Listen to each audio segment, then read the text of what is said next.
इसके पास एक कंप्लेंट आती है और कंप्लेंट में क्या होता है कि एक जानी मानी हस्ती यानी फैशन डिजाइनर का एक जाना पहचाना नाम, जिसको उसी के पति ने मरने के बाद पति की आत्मा ने उस महिला को इस दुनिया से दूर भेज दिया था। ये महिला मॉडलिंग भी किया करती थी और इसका जाना माना नाम था। मुंबई में इसका एक नाम और इसका कहते हैं ना कि इसका काम बोलता था। दोस्तों, हालांकि इसके बारे में जब जानकारी दूंगी तो आप भी हैरान हो जाओगे, लेकिन आप सोच कर देखिए कि एक पति जो इस दुनिया से जा चुका है, वो पति मरने के बाद उसकी आत्मा उसकी पत्नी के शरीर में आती है और उस पत्नी को मारती है और इतना मारती है कि उसे इस दुनिया से दूर भेज देती है। क्या ऐसा हो सकता है? ये पूरी घटना जब आप जानोगे तो पुलिस वाले भी हिल जाते हैं और सोचने पर मजबूर हो जाते हैं, क्या ये सत्य है? ये जो घटनाएं हम आप लोगों के सामने लेकर आते हैं, उस आत्मा से पुलिस वालों का सामना हुआ, उस पति से पुलिस वाले मिले, कौन थी वो आत्मा और इतनी ताकतवर कैसे हो सकती है? अक्सर हम चैनल के माध्यम से आत्माओं के ऊपर बात करते हैं, लेकिन ये थोड़ी सी बात हटके जा रही है। आज की घटना जिसकी शुरुआत 2018 से होगी। 2018 से कुछ दिन पहले की बात करती हूँ। यहाँ पर 2018 से पहले की बात करती हूँ, मुंबई के लोखंडवाड़ा की आप लोगों से मैं बात करती हूँ, जहाँ पर एक पौसीवाड़ा पुलिस स्टेशन लगता है। इसी के अंतर्गत एक अपार्टमेंट, एक फ्लैट नंबर 302, जिसमें एक महिला रहती है। महिला का नाम सुनीता सिंह लाठर होता है। सुनीता सिंह लाठर जो पहले शुरुआत उसने मॉडलिंग से करी थी। सुनीता सिंह लाठर जिसके पति का नाम यहाँ पर कुलदीप लाठर होता है। और दोस्तों, इनके एक संतान होती है जिसका नाम लक्ष्य होता है। पीछे से ये पानीपत के रहने वाले थे। सुनीता ने अपने जीवन की शुरुआत या अपने करियर की शुरुआत एक मॉडलिंग से और फिर वो फैशन डिजाइनर बन जाती हैं। जिंदगी बहुत अच्छी बीत रही थी, लेकिन यहाँ पर अब एक दिन इस परिवार में बहुत बुरी चीजें होती हैं। पहली बात, कुलदीप सिंह लाठर इस दुनिया से जा चुके थे 2014 में, यानी इन दोनों माँ बेटों की जिंदगी से ये 2014 में ही चले जाते हैं। बात आती है 2018 4 अक्टूबर को। यहाँ पर सुनीता लाठर का जो बेटा होता है, जिसका नाम लक्ष्य सिंह लाठर होता है, वो अपने फ्लैट से निकलता है, 302 नंबर फ्लैट से निकलता है और जाकर एक पंडित के पास पहुंचता है, जिस पंडित का नाम भोला पंडित था। ये पूरी सोसाइटी जो होती है, इसी पंडित को कर्म कांड, शुभ या घर का गृह प्रवेश या कोई भी अच्छा कार्य करने से पहले जो पंडित को बुलाया जाता है, तो ये पूरी सोसाइटी इसी भोला पंडित को बुलाया करती थी। तो इस पंडित को सब लोग बहुत अच्छे से जाना करते थे। दोस्तों, यहाँ पर जब लक्ष्य सिंह लाठर जो बिल्कुल खुद अपने आप को मॉडलिंग में उतारना चाहता था, ये वहां पर पहुंचता है। पंडित से कहता है, जो भोला पंडित है हाथ जोड़कर खड़ा हो जाता है, कहता है कि पंडित जी, मेरी माँ को बचा लीजिए। पूरी रात हो गई है, जो मेरे पिताजी इस दुनिया में नहीं रहे हैं, वो मेरी माँ को मेरी माँ के शरीर में घुसकर मार रहे हैं। मेरी माँ अजीब तरीके की बातें कर रही है और वो बहुत ही परेशान है। अब यहाँ पर जो भोला पंडित था वो इसकी माँ को जानता था, यानी सुनीता सिंह लाठर जो बॉलीवुड में यानी फेमस एक डिजाइनर थी। दोस्तों, यहाँ पर क्या होता है कि जब ये सब कुछ होता है तो पंडित जी बिना कुछ सोचे समझे वो कहते हैं कि चलो, इस लड़के ने कहा जो लक्ष्य होता है कि मेरे पिता का पिंडदान भी आपको करना होगा, तभी वो मेरी माँ को छोड़ेंगे, उन्होंने ये सब कुछ कहा है। इसके बाद यहाँ पर वो पंडित जैसे ही उस फ्लैट में आते हैं, अपार्टमेंट में आते हैं, 302 जो नंबर का अपार्टमेंट होता है, पंडित जी उसमें प्रवेश होते हैं। वो कहते हैं, तुम्हारी माँ कहाँ पर है? तो यहाँ पर ये लड़का कहता है, लक्ष्य सिंह लाठर जो होता है, कि मेरी माँ बाथरूम में बंद है। पंडित जी घबरा जाते हैं कि भाई, आत्मा है वो तो ठीक है, लेकिन तुमने अपनी माँ को बाथरूम में कैसे पहुँचा दिया? ये कहता है कि रात को मैं एक पार्टी से वापस लौटता हूँ, मेरी प्रेमिका जिसका नाम यहाँ पर एस प्रिया बैनर्जी है, जो मेरी गर्लफ्रेंड है, मैं और ये दोनों और मेरे दोस्त पहुँचते हैं तो माँ के ऊपर पिता का साया छाया हुआ था। अजीब अजीब तरह की बातें करती है। जब मेरी माँ के ज़्यादा वो परेशान करते हैं तो मैं डर के कारण अपनी प्रेमिका के साथ मिलकर अपनी माँ को इस बाथरूम में बंद कर देता हूँ। पंडित जी ने कहा कि ऐसा तो मैंने कभी नहीं सुना। ये कहते हैं कि चलो दरवाज़ा खोलो, लेकिन जैसे ही दरवाज़ा बाथरूम का खुलता है तो यहाँ पर जो सुनीता सिंह लाठर होती है वो बहुत गंभीर हालत में थी। सर में चोट थी, बाथरूम में खून पड़ा हुआ था, उसके शरीर पर चोट के निशान थे और वो लंबी लंबी सांसें ले रही थी, यानी वो अब तक जीवित थी। पंडित जी देखते हैं और कहते हैं कि कोई पिंडदान नहीं है, जल्द से जल्द एम्बुलेंस बुलाओ, तुम्हारी माँ की तबीयत बहुत खराब है। लेकिन बेटा बार बार यही बात करता है, नहीं पंडित जी, मेरे पिताजी इनको परेशान कर रहे हैं, इनके ऊपर मेरे पिताजी की आत्मा है और आप पिंडदान प्रक्रिया शुरू कीजिए, मेरी माँ बच जाएगी, इनके शरीर में वो हैं और वो इन्हें मार रहे हैं। ये सब कुछ जब कहते हैं तो साथ में वो गर्लफ्रेंड भी होती है। ये अपनी माँ को बाथरूम में बंद करके माँ के ऊपर जो पिता का साया था ये सो जाता है। पहली बात यहाँ पर परेशान करती है। दोस्तों पंडित जी जब कहता है तो इधर उधर ये लड़का फोन घुमाने लगता है। पंडित जी इतनी ही देर में इस फ्लैट से भाग निकलते हैं, यानी उन्हें भागने का मौका मिलता है। जैसे ही ये बाहर जाते हैं तो पूरी सोसाइटी जो होती है सबसे यही बात करते हैं कि भैया जो सुनीता सिंह लाटर है फलाने फ्लैट में रहती हैं, उनकी तबीयत ठीक नहीं है, उनके सर में चोट है और वो लंबी लंबी सांसें ले रही है, बचे या ना बचे। और पंडित जी वहाँ से अपने मंदिर की तरफ भाग लेते हैं। ये मामला जब सब कुछ होता है तो पंडित जी जब मंदिर पहुंचते हैं, यहाँ पर जो और पड़ोसी थे जब वो देखते हैं तो इतनी ही देर में जो लक्ष्य सिंह लाटर है उस अपार्टमेंट का बाहर से लॉक करके और वहाँ से निकल जाता है, यानी पंडित जी से भी पहले वहाँ से निकलने की कोशिश करता है जब तक पंडित जी बाहर पड़ोसियों को ये खबर देता है। अब यहाँ पर मामला क्या था कि उस पर ताला लगा दिया गया था, अंदर एक महिला जिसकी लंबी सांसें चल रही थी, जिसके ऊपर एक भूत प्रेत का साया बताया गया था। पंडित जी अपने मंदिर जाते हैं, भैया हम क्या कर सकते हैं, पुलिस को वहाँ पर बुलाया जाता है। लेकिन जैसे ही पंडित जी मंदिर में प्रवेश करते हैं, वहां पर पहुंचते हैं तो देखते हैं कि भैया वहां पर जो ये लड़का था जो इसके पास सुबह सुबह आया था, लक्ष्य सिंह लाटर, वो वहां पर बैठा हुआ है और अब भी यही मांग है, मेरे पिता का पिंडदान करिए, मेरे पिता माँ को मार देंगे। ये बड़ी हैरान करने वाली बात। पंडित जी कहें कि बड़ा झार लगा मेरी जान को। पंडित जी वहां पर पुलिसकर्मी को बुलाते हैं। अब पुलिसकर्मी वहां पर बुलाते हैं तो इस लड़के को अरेस्ट कर लिया जाता है, यानी अपने कब्जे में। भाई क्या मामला है। उधर अपार्टमेंट के दरवाजे को खोलते हैं तो वो खुलता नहीं है, लेकिन तभी इस लक्ष्य सिंह लाटर को वहां पर लाया जाता है। इसे कहा जाता है कि दरवाज़ा खोलो, तो ये बार बार दरवाजे को लॉक करता है, जबकि या नॉक करता है, यानी टक टक यानी बजाता है कि कोई अंदर है, दरवाज़ा खोलो, जबकि दरवाज़ा लॉक हुआ पड़ा था। दोस्तों यहाँ पर पुलिसकर्मी एक मानसिक हालत देख रहे थे, लेकिन उसके बाद तभी ये अपने जेब से चाबी निकालता है जो लक्ष्य सिंह लाटर होता है और उस दरवाजे को खोलता है। जब वो दरवाज़ा खुलता है तो उसके बाद जिस महिला के ऊपर जो एक जाना माना नाम था सुनीता सिंह लाटर, उसकी मृत्यु हो चुकी थी, यानी वो मर चुकी थी। पुलिस वाले हैरान कि भूत के चक्कर में एक महिला जा चुकी है।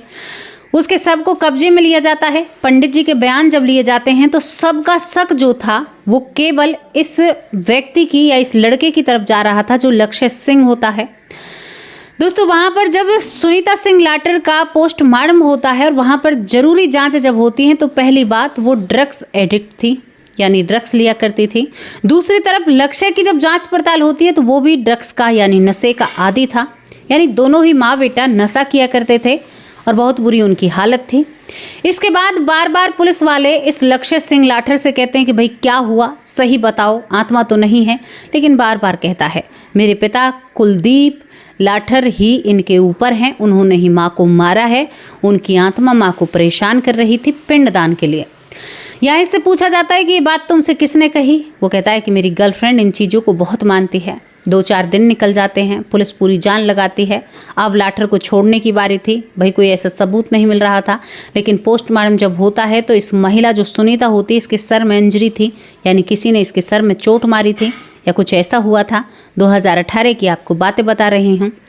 इसके बाद क्या होता है कि इसके बाद जब ये सब कुछ होता है तो पुलिस थाने में एक व्यक्ति अपनी दस्तक देता है। अपनी दस्तक जब देता है तो उस व्यक्ति को देखकर सभी पुलिस वाले हैरान हो जाते हैं।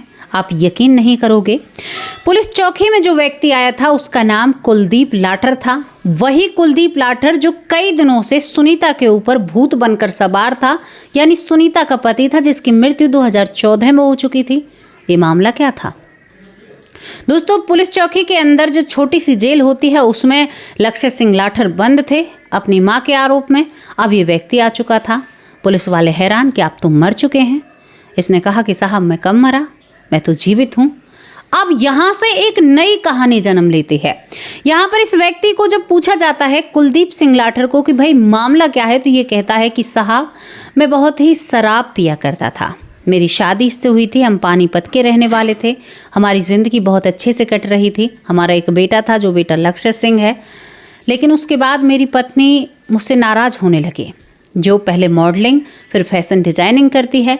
वो कहती है कि तुम्हारा शराब पीना मुझे अच्छा नहीं लगता, ये आदत तुम मेरे बेटे में भी डाल दोगे। मेरी पत्नी ने इन सभी सावधानियों को बरतते हुए 2014 में मुझसे तलाक ले लिया, यानी मुझे डिवोर्स दे दिया। उसी वक्त से मेरी पत्नी अपने बेटे के साथ फ्लैट नंबर अपार्टमेंट 302 में रहने लगती है। मेरी पत्नी यहाँ पर रहने लगती है। अक्सर मैं बीच बीच में मिलने आता हूँ, लेकिन उसके बाद हमारा मिलना मिलाना कम हो जाता है। मेरा बेटा लक्ष्य भी मुझसे मिलने आता है। मेरे बेटे की एक गर्लफ्रेंड है जो कि बंगालन है, बंगाल की रहने वाली है, बंगाली है, एस प्रिया बैनर्जी जिसका नाम है। वो उसकी बहुत प्यारी प्रियतम है, प्रिया है। तो यहाँ पर ये बात क्लियर करती हूँ कि इसके मन में पिंडदान का। अब यहाँ पर क्या होता है कि ये सारी बातें सुनते, लेकिन मामला ये समझ में नहीं आ रहा था कि एक जीते जाते व्यक्ति को मृत किसने घोषित कर दिया। एक बेटा अचानक से पिता से मिलने से क्यों बंद हो गया। अब यहाँ पर पुलिस वाले जो होते हैं, कुलदीप लाठर यानी जो लक्ष्य के पिता थे, उसको उसके सामने पेश किया जाता है। तो जब वो बेटा अपने पिता को देखता है तो उसकी आंखों की पुतलियाँ चौड़ जाती हैं। वो घबरा जाता है कि आप तो मर चुके हैं। जब इससे पूछा जाता है तो अब ये कहता है कि पिता का भूत नहीं था तो किसी और का भूत था, मेरी माँ को मारा भूत नहीं है। यहाँ पर ये बड़े गंभीर मामला। इससे पूछा जाता है कि तुमसे किसने कहा कि तुम्हारी माँ के ऊपर भूत है। दरअसल वो ड्रग्स लेकर अजीब तरह की बातें करती थी। ये कहता है कि मेरी प्रेमिका ने कहा, प्रेमिका का नाम लिया। अब इससे यहाँ पर जब और भी ज़्यादा पूछताछ की जाती है, क्योंकि पिता से एंगल घूम चुका था और लक्ष्य अपने पिता कुलदीप से लिपट कर फबक फबक कर रोता है कि बाबूजी मैं आपको बहुत मिस करता हूँ, बहुत याद करता हूँ, अब तो आप जीवित हैं और मेरा क्या होगा। और ये खुद नशे का आदी था, लेकिन डिवोर्स होने के बाद जो कुलदीप लाठर है उसने बिल्कुल नशे को छोड़ दिया था। अब यहाँ पर एक प्रेमिका का बोया हुआ बीज दिमाग में। अब यहाँ पर ये खुद बताता है, जिसका नाम लक्ष्य सिंह लाठर होता है, कहता है कि मैंने सुना है जिसके ऊपर भूत आते हैं, ये बड़े बड़े बाबा जो संत होते हैं, जो लोग भूत उतारने वाले होते हैं, वो बहुत अच्छे से पिटाई करते हैं। तो उस रात मेरी माँ के ऊपर भूत आया था। मैं पार्टी करके आता हूँ, यानी फुल नशे में था ये। इसने देखा कि इसकी माँ के ऊपर भूत था। दरअसल इसकी माँ ने नशा किया हुआ था, तो इसने अपनी माँ की पिटाई शुरू कर दी। यानी जो सुनीता सिंह लाठर एक फेमस डिज़ाइनर थी और एक मॉडलिंग करने वाली महिला, जो बहुत ही अच्छी महिला थी, एक नशे को छोड़कर इसने उसको पीटना शुरू कर दिया। सर को, बाल को पकड़कर मारा, तेरे अंदर से भूत निकलेगा, पिताजी की आत्मा है, अब पिताजी जीवित हैं तो किसी और की आत्मा थी। इस तरह से इसके मन में बहुत सारे भ्रम और बहुत सारी भ्रांतियाँ बनी हुई थी। दोस्तों, पुलिस के मामला समझ में आ चुका था, ये कुछ भी नहीं है, ये मामला नशे से जुड़ा हुआ है और मानसिकता बिगड़ी होने के कारण। और इस मामले में सबसे ज़्यादा क्या हुआ, अंधविश्वास, जो मतलब ऐसा करने लगा, क्योंकि नशे का इंसान तो अकेला पड़ा पड़ा भी बड़बड़ाता रहता है। दोस्तों, यहाँ पर जब ये सारी सच्चाई सामने आती है तो अब इस केस की सुनवाई कैसे करें भैया। इसमें तो किसी की गलती भी है और गलती नहीं भी है, क्योंकि दोनों ही नशे के आदी थे। तो कानून एक फैसला लेता है, इस लक्ष्य सिंह लाठर को यहाँ पर जहाँ पर नशा छुड़वाया जाता है, नशा मुक्ति केंद्र में किया जाता है। इसकी प्रेमिका के ऊपर कोई एक्शन नहीं लिया जाता। एक महिला सुनीता सिंह लाठर जो एक शिकार हुई भूत का, एक शिकार हुई ऐसे भूत का जिसके ऊपर भूत के आरोप थे या बहुत सारी चीज़ें थी। दोस्तों, लक्ष्य सिंह लाठर अपने आप को दोषी मानने लगते हैं जब वो नशे को छोड़ते हैं। नशे को छोड़ने के बाद काफ़ी दिन तक उसमें रहते हैं, फिर उसके बाद कानूनी कार्रवाई होती है। कानूनी कार्रवाई के तहत इस केस से वो बाहर निकल आते हैं, क्योंकि मारा तो नहीं था। वो बाथरूम में नशे में गिर भी जाती हैं, सिंक में उसका सर लगता है, जिससे हाथ धोते हैं ना, उसमें उसका सर लग जाता है। इसने हाँ माँ में पिटाई ज़रूर लगाई थी, लेकिन इतनी ज़ोर से नहीं लगाई थी जिससे उसकी मृत्यु हो जाए।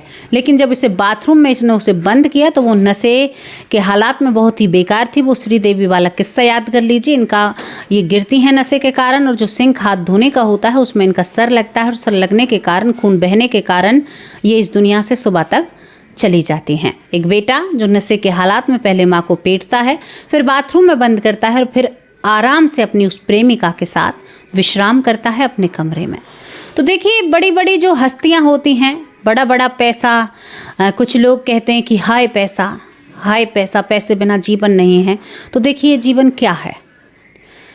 एक अच्छा खासा परिवार था, लेकिन उस परिवार में किस कदर से चीज़ें हुई जो समझ से परे हैं। यहाँ पर कुलदीप लाठर अपने बेटे को संभालते हैं। उसके बाद जो बंगाली इसकी प्रेमिका थी जिसका नाम प्रिया बनर्जी था, वो आज भी अपने पति यानी दोनों जने साथ में रहते हैं, लक्ष्य सिंह लाठर और प्रिया बनर्जी। अभी शादी नहीं हुई है। दोनों बॉलीवुड के जाने माने फैशन डिज़ाइनर हैं और ये मॉडलिंग करता है क्योंकि इसकी माँ का सपना था। लक्ष्य अपने आप को बहुत कहता है कि मैं ऐसा नहीं करना चाहता था। एक और बात आपको बताऊं कि यहाँ पर इंडिया टीवी पर इसकी बहुत खबरें आती हैं, बहुत सारी चीज़ें आती हैं, लेकिन दोस्तों आज ये मनीष मल्होत्रा जैसे फैशन डिज़ाइनर लोगों से जुड़े हुए हैं, बहुत अच्छा काम कर रहे हैं। लेकिन एक महिला, अब भी ये केस कोर्ट में चल रहा है। आप सोच कर देखिए, उस समय की घटना थी, सब लोग अपनी ज़िंदगी में व्यस्त हैं, मरने वाला मर गया और सारी चीज़ें जो हो गई। तो इस तरह से भी क्राइम हो जाते हैं।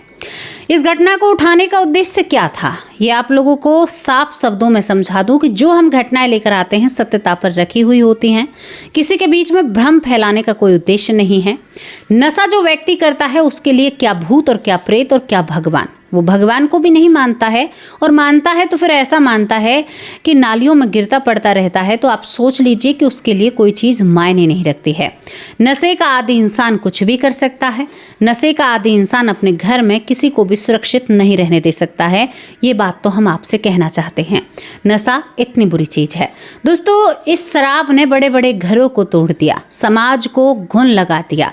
एक ऐसी दीमक बनकर नशा पनप रहा है इंसानों के बीच में या इस दुनिया में कि लोग दिखने में तो चंगे भले हैं, बड़ी बड़ी सोसाइटी, बड़े बड़े लोग, बड़े बड़े फ्लैट, लेकिन लोगों के अंदर डिप्रेशन, ये नशा, ड्रग्स एडिक्ट होना, जितना पैसा उतना ही शरीर में बदलाव, उतने ही लोगों के रहन सहन, उतना ही लोगों का, कहते हैं कि पैसा मान सम्मान प्रतिष्ठा लाया करता था।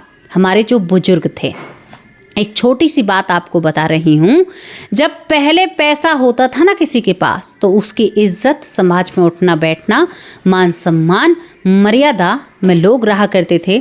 लेकिन आज के पैसे की कहानी आपको बताऊं, आज पैसा कपड़े उतरवाता है, आज पैसा बहन बेटियों को नंगा नचा रहा है, आज पैसा आपको शराब का आदी करता है, आज पैसा आपको ड्रग्स एडिक्ट करता है। जितनी ऊंचे, जितनी लाइमलाइट, जितनी चमक धमक, उतने ही आप अपने आप में गिरते चले जाते हैं। बारों में जाना, शराब का सेवन करना, पहले घर के पुरुष ये काम किया करते थे, लेकिन अब घर की महिलाएं पैसा आते ही कपड़े छोटे होते हैं, कपड़े इतने छोटे हो जाते हैं, अगर उन पर कोई सवाल खड़े करते हैं तो दुहाई देती हैं कि तुम्हारे देखने का नज़रिया है। नहीं जी, हमारा देखने का नज़रिया नहीं है, ये आपका पहनने का तरीका है जो हमें आंखों में चुभता है और बुरा लगता है। नहीं लगता हमें अच्छा, तो हमारी भी भावनाएं हैं, हमारा भी मन है और हमारी भी सब, यानी कहते हैं कि हमारी भी तो भावनाएं हैं। आप हमारी भावनाओं से खेल रहे हैं। हमारी बेटियां, जिन बेटियों को हम बाजार लेकर जाते हैं कुछ सामान खरीदने के लिए, और सामने से आप आधे कपड़ों में जब देखती हैं, फ़ोनों पर, टीवियों पर, जब आप निवस्त्र होकर या ना के बराबर कपड़े पहनकर जब दुनिया के सामने आप ठुमके लगाती हैं, दुनिया को दिखाती हैं, तो भैया हमें अपनी बेटियों को देखकर डर लगता है, कहीं ऐसा कुछ ना हो जाए या ये परेशानी हमें ना देखनी पड़ जाए। आप जब बिना कपड़ों के या ना के बराबर जो आप कपड़े पहनती हैं या थोड़ा थोड़ा जो कपड़े आप पहनती हैं, उसे एक मजदूर भी देख रहा है, उसे एक काम करने वाला भी देख रहा है, उसे एक शराबी भी देख रहा है, उसे एक नशा करने वाला भी देख रहा है। अब आपने तो अपना बदन दिखा दिया, आपने तो रील बना दी, आपने अपना बदन दिखा दिया, आपने वो अंग उसे दिखाया जिस अंगों से उसके अंदर जो कहते हैं उत्तेजना बढ़ी। अब उस उत्तेजना बढ़ने के अंतर्गत उसने शराब पी हुई है। अब सामने जो भी बच्ची या कोई लड़की या कोई भी सामने आएगी, शिकार वो होगी। तो आप भी पाप के भागी हो जो कुछ आप करते हो। समझ रही हो ना मैं आप क्या कहना चाहती हूँ? क्योंकि आपके कपड़े उतारने पर उसका मन भड़का है, और उसका जब मन भड़केगा, शराब का आदी है, उसके लिए अपनी घर की बेटी या बाहर की बेटी कुछ भी नहीं लगती है। वो एक दरिंदा बन जाता है आपके जिस्म को देखकर, और उस जिस्म को देखकर वो फिर कुछ भी करे, कोई अपने काम से जा रही है, कोई बच्ची कहीं जा रही है, वो उसे भी नहीं देखा और आए दिन आपको ये सारी चीज़ें देखनी पड़ती हैं। तो हाथ जोड़कर आपसे विनती है, अपने वस्त्रों पर थोड़ा सा ध्यान दीजिए। शास्त्रों में, वेदों में जो लिखा है उसे नहीं पलट सकती आप। और ये दुहाई देना बंद कीजिए कि आपके देखने का नजरिया है। एक व्यक्ति अगर कच्छे में घूमने लग जाए तो आपको बड़ी चिर मचती है, और तुम जब कच्छों में घूमती हो तब तुम्हें अच्छा नहीं लगता, बुरा नहीं लगता। एक इंसान अगर ये काम करने लग जाए, 4 लोग वहां पर खड़े हुए हैं, हजारों की भीड़ है, उसमें एक व्यक्ति ऐसे डोले जैसे तुम घूमती हो, तो फिर तुम क्या करोगी कि अरे इसकी सोच गंदी है। फिर हम आपसे क्या कहें, आप लोगों ने जो गंद मचा रखी है। दोस्तों इतना ही कहूँगी, इस बात पर थोड़ा सा ध्यान रखिए कि आपका भड़काया हुआ एक नशेड़ी कहीं पर भी अपनी भूख को मिटाने के लिए किसी भी हद तक जा सकता है। सीधा सीधा कहना है आप लोगों से, अपने आप में बदलाव लाइए। इस घटना को यहीं पर समाप्त करती हूँ। एक ऐसा केस था जिस केस को शायद भूतों से जोड़ा गया, लेकिन अंत जो निकला वो काफ़ी डरा देने वाला था। कैसी लगी आप लोगों को स्टोरी, राय लिखकर जरूर भेजना। अब आप लोगों से विदा लेती हूँ, कल हाजिर होंगे एक सच्ची और अच्छी स्टोरी के साथ। तब तक के लिए नमस्कार, जय हिंद, जय भारत।